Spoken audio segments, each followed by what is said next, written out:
Embora tanto na infância como na adolescência eu tivesse operado muitas vezes, eu de fato fiquei sem enxergar já com 19, 20 anos. E foi uma fase assim bastante nebulosa, porque a minha primeira dificuldade, talvez a maior dificuldade, foi a falta de informação a respeito de deficiência. Mas eu fui fazer cursos de orientação e mobilidade, cursos de preparação para o trabalho, e eu também fazia, na época, uma oficina de música, porque eu sempre fui músico, né, por natureza. E eu lembro que na época uma das professoras me orientou a buscar uma escola profissionalizante. E eu fui então atrás dessa escola profissionalizante, porque segundo essa professora, as oficinas já não me atendiam mais. E fui para uma escola pública concorrer a uma vaga na área do violão erudito.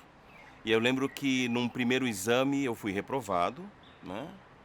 Num segundo exame também eu fui reprovado. No terceiro exame também reprovado. E no quarto exame também reprovado.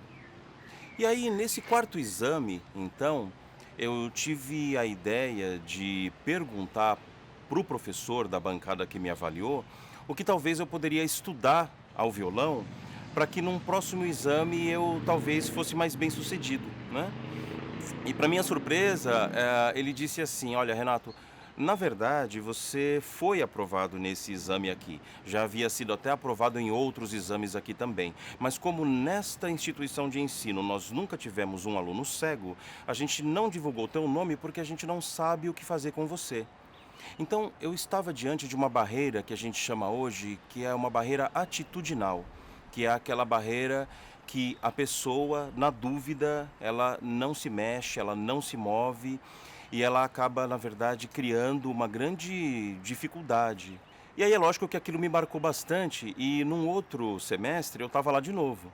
E eu lembro que um professor, outro professor, né, não o mesmo, ele me fez a seguinte pergunta depois de me avaliar: "Caso você seja aprovado para estudar aqui, como eu vou fazer para te dar uma partitura para estudar, uma partitura em tinta?". E eu sei que esse professor ele acabou me aprovando.